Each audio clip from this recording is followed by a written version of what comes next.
أعوذ بالله من الشيطان الرجيم.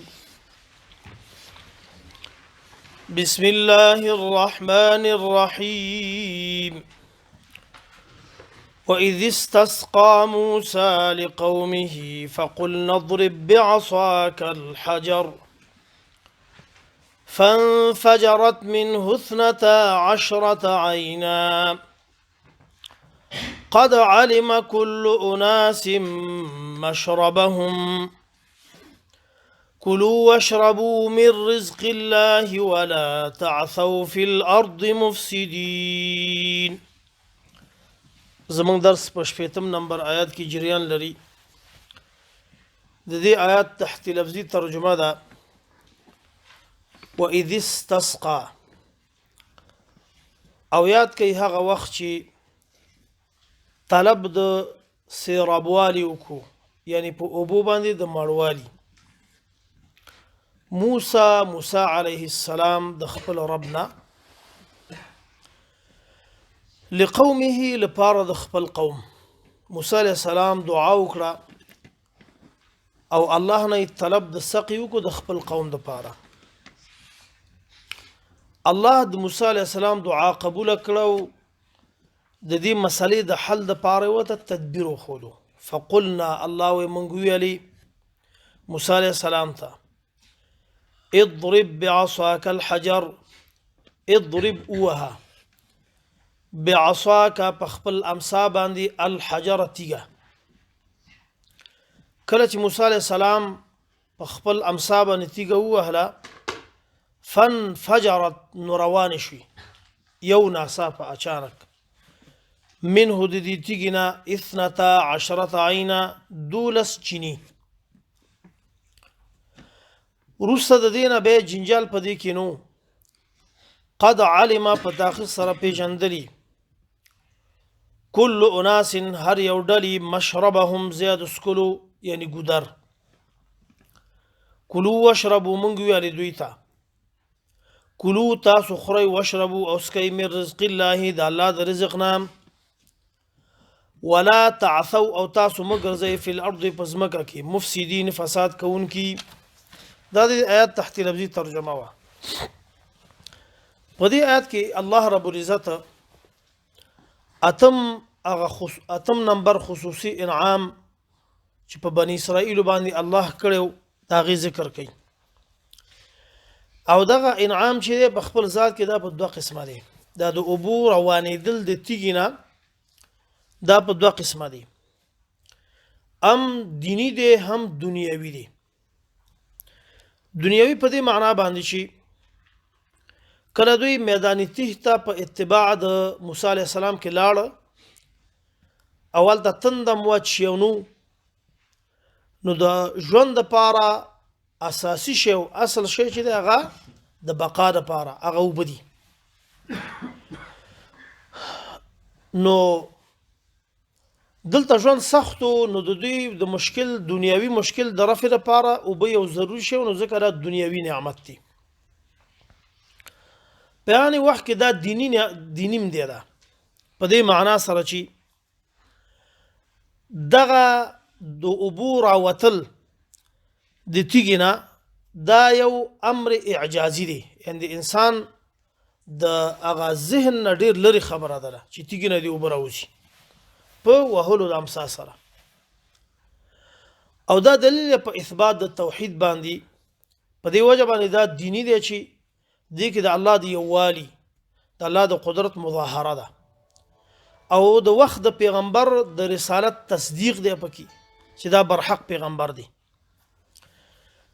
دغه کار چې دا معجزه وا دا رسو امور په وجه باندې دې ته موږ معجزه ویلې شو. اول دا چې راوتل دوبو د خپل یو معجزه ده،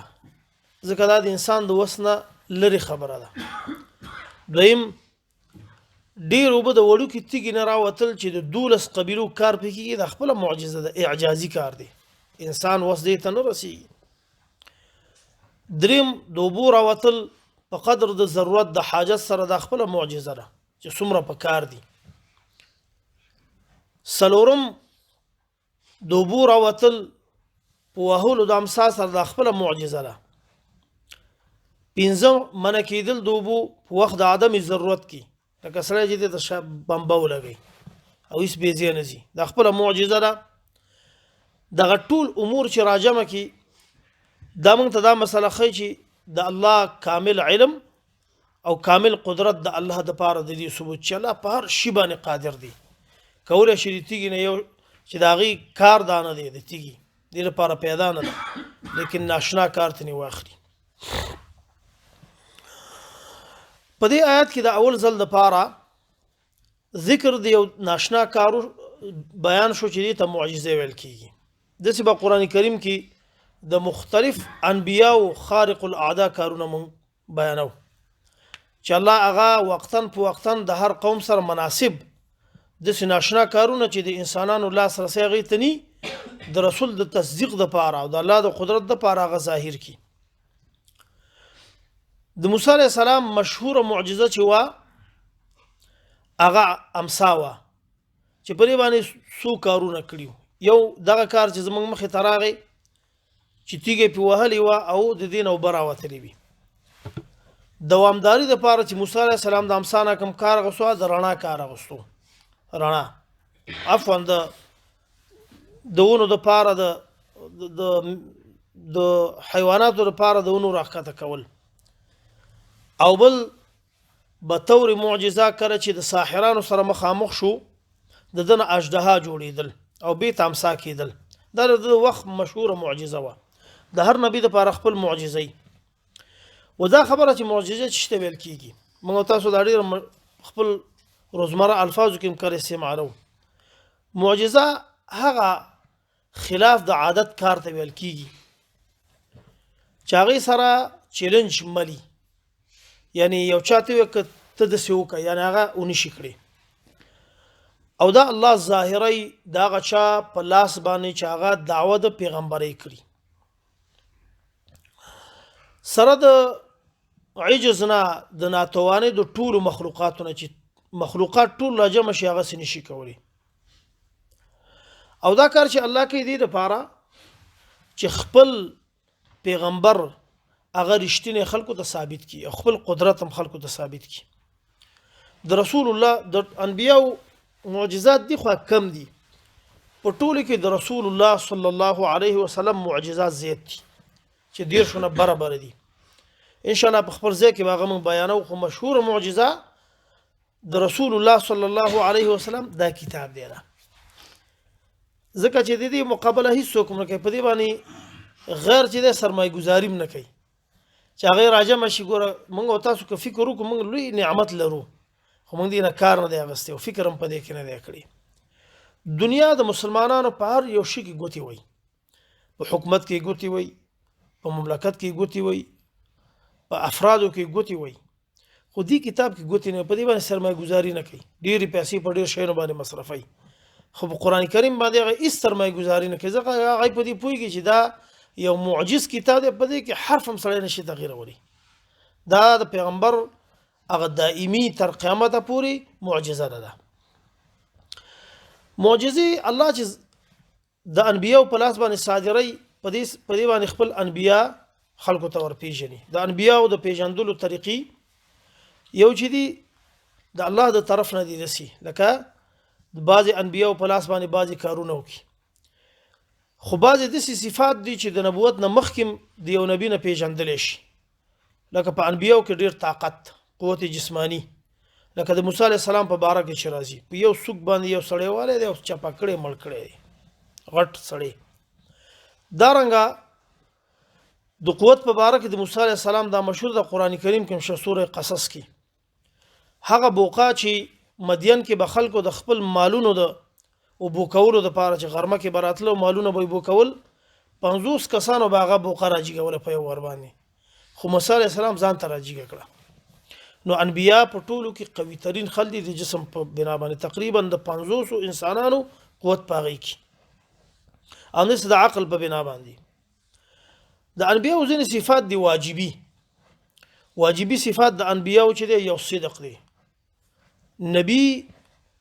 په هیڅ معنا سره هغه دروغجن نی، کامل صادق هغه مخکې د نبوت نه وروسته د نبوت نه دواړه فطانت ډیره زړورتیا ده په انبیاو کې انبیا د ټولو نه زړور خلکو بل امانت مخکې د نبوت نه انبیا چې دي امین خلکی او وروسته نبوت نه تر مرګه پورې امین خلکی بعضې د صفات دي چې هغه مستحیل دي چې اس امکان پذیر نه دي چې نبی نه صادر شي لکه دروغ نبی مخکې د نبوت نه دروغ نه دی ویلي یو نبی وروسته هم نه دی ویلي دویم غباوت غبیتوب د هر نبی دا د خپل د وحی راتګ دا یو قوي ذهن غواړي قوي ذهن حدیث رسول الله صلی الله علیه وسلم کې مرضی چې کله به وحی راغله نو پیغمبر باندې په سخت جمی کې ډېری خولې راغلي دا ډېر زور غواړي قوي ذهن قوي بدن غواړي دا بل خیانت دا د پیغمبرانو نه مستحیل دی پیغمبر اس د خیانت تصور هم داغه نه نشي کېدی بعض صفات د انبیاء سره جایز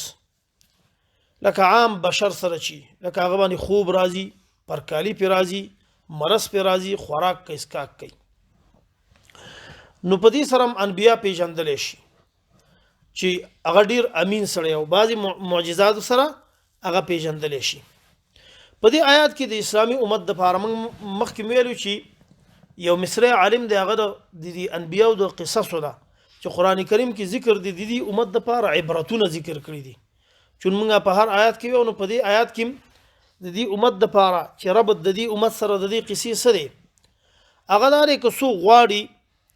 چې د رزق تل لپاره د الله د طرف نه په فیصلو کې پراخي نو دا چې کوي دا د نبی اتباع کوي د نبی اتباع ځکه چې لکه څنګه چې بنی اسرائیل د وخت پیغمبر اتباع کړي او الله وته آسماني رزقونه پراخه کړي ور کړي دارنګه که غواړي چې خپل رزق دا امت پراخه کی او دا غي امت نه الهام واخلي دا دی ولا تعثوا في الارض مفسدين پس مکه کې د فسادین نه ګرځي نن چې د اسلامي امت رزق تنگ دی دا ګوره فساد په وجه دا د رسول الله صلی الله علیه وسلم حدیث هم دی هغه رزق چې الله انسان ته مقرر کړي هغه د ګناه په وجه باندې چی کوي هغه کمایا دا د عذاب په شکل کې رسول الله فرمایي چې بالذنب يصيبه پاغه ګناه په وجه باندې چې انسان هغه ته رسیدل کوي نن چې مسلمانانو رزق په نسبت د نور باندې ځکه د مسلمان سره وعده په اعمالو ده چې اعمال څومره خي ام دومره په بدی باندې رحمتونه ده نو په دې اخیری جمله کې د رزق د کموالي او د رزق د زیاتوالي دا شی دی چې ولا تعثوا في الارض مفسدين تاسو په ځمکه کې نافرمانه مګرځئ ځکه د نافرمانی نتیجه شری د رزق کمیدل واذ استسقى او یاد که هغه وخت استسقى چې طلب د سیرابوالی کو موسی علیہ السلام د الله نه لقومه د خپل قوم د پاره یعنی دعا یو کړه د انبیو دعا چې د مستجابي ام د څوک ډیر عبارتونه او ډیر تقرب حاصله دغه دعا په دویم درجه کې الله ته ډیر نږدې ده فقلنا من ورته ویلي اضرب اوها بعصاك الحجر پامسابانی د غتیګه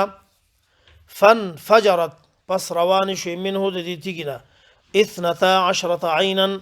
دولس چینی د موسی علیہ السلام سره دولس قبیلې په میدان تیکی او دا هغه قبیلې چې کله دی په بحر باندې پوری وتري د لپاره لارم بیلی جدا کړلی قد علم په داخل سره پیژندلی کل اناس هر یو ډلی مشربهم زیاد اسکلو دیو بل په ځای باندې هغوی کار نه لرلو موږ ورته ویلي کلو خورئ واشربوا او سکئ من رزق الله د الله د رزق نام ولا تعثوا او تاسو مګرځئ فی الارض په ځمکه کې مفسدین فساد کوونکي ځکه په دې سره د الله رزق بندیږي به دعا وکړئ یا الله زموږ نه فساد ومکړي یا الله زموږ په رزق کې پراخي راولي زموږ مشکلات په خپل حل کړي یا الله مخلوق ته حواله مکړي زموږ څومره ضرورتونه دي زموږ د اولادونو څومره ضرورتونه دي زموږ د ښځو بیبیانو څومره ضرورتونه دي زموږ د مملکت څومره ضرورتونه دي ټول مسلمانانو څومره ضرورتونه دي د خپل پراخه خزانونه حل کړي یا الله د دې شپې د آفتونو مصیبتونو امتحاناتو فتنو نه منګو ساتي زموږ اولادو ساتي په دې شپه کې چې هر ضرر رسون کې شی دی د هغې د ضرر نه منګو ساتي یا الله سبی ته ستا د بندګۍ دپاره روغ رمټ سالم را پاسې خپله بندګي موږ نه وکړي ستا کور ته موږ بار بار بیا راولي یا الله زموږ مشکلات په خپل حل کړي زموږ ټوله دعا قبوله کړي وصلى الله تعالى على خير خلقه محمد وعلى آله وصحبه أجمعين الحمد لله